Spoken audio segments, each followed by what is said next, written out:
When it's time for you to marry, normally you choose a spouse who is on the same page with you.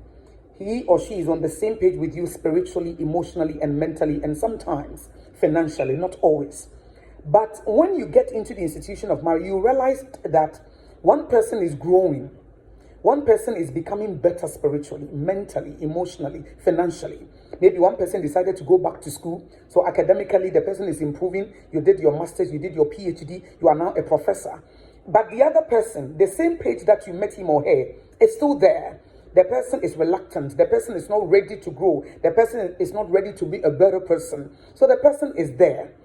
So if you become better mentally and you want to have a conversation with your spouse, you want to talk about something different. You want to talk about politics, financial management, time management. You want to talk about big stuff. But the other person may want to gossip.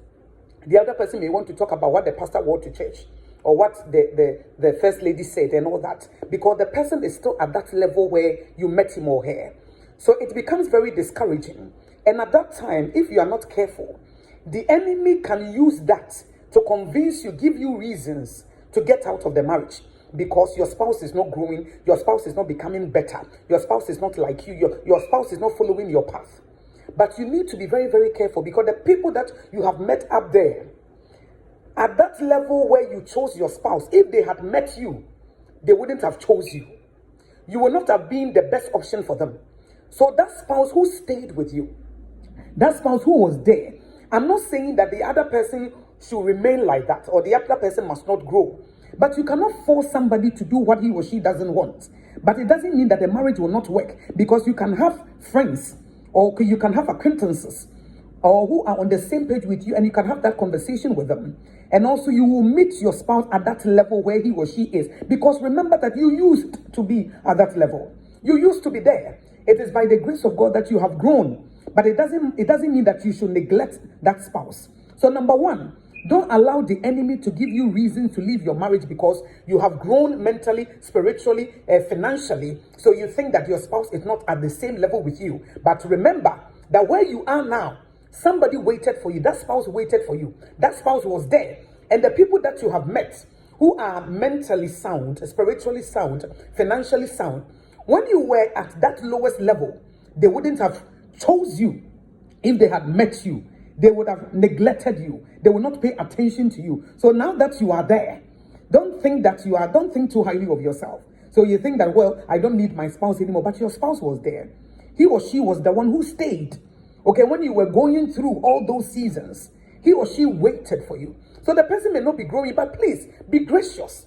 Be gracious. God can use you to inspire him or her. It's true, you cannot force somebody to be better. You cannot force somebody to go back to school. You cannot force somebody to read. You cannot force somebody to go to seminars and learn more. You cannot force somebody to listen to messages that you love. So maybe your spouse wants to gossip, wants to talk about people, but you want to talk about politics, you want to talk about financial management. But as I said, one thing is for sure. He waited. She waited. He or she was there. So be gracious, be merciful, and don't allow the enemy, to convince you to throw your marriage away and think that those up there, they are better than your wife, they are better than your husband. So you regard them, you esteem them, So that is number one. Number two, find acquaintances, friends who are on the same page with you, so that you can have a conversation with them. If you are a male, go for male friends. If you are female, go for female friends that you can have that conversation with.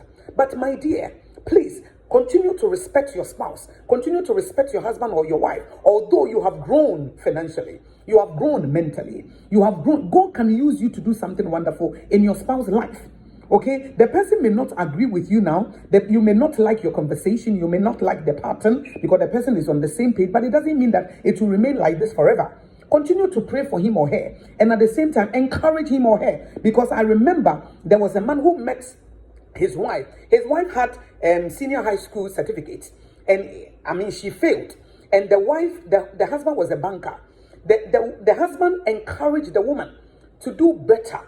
And the woman was able to start trading. Now, she's one of the most successful business women in Ghana. So maybe the person may not love to read. The person may not love to go back to school. But there is something that he or she can do. So find out from him or her how you can help him or her So don't throw the person away because the person is not on the same page with you. I don't like the conversation. I don't like my husband is still poor. My wife is still poor because you are there. Remember, he or she was the one who waited for you.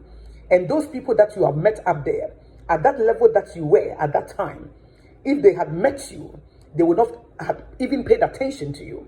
So I just want to encourage you, don't let the enemy give you reasons to throw away your home. Okay, because God can use you to impact your wife, to impact your husband. Jesus told us to go to the world and preach the gospel to all people. Okay, it starts at home. So preach that gospel of spiritual growth, mental growth, financial growth with your spouse, and continue to pray for him or her. Continue to support him or her. The person may not love what you are doing, but there is something that he or she may like, and support him or her to also accomplish his dream in life. So please, don't allow the enemy to use that thing, okay, for you to look down on your wife or to look down on your husband because you are now better. Don't think too highly of yourself.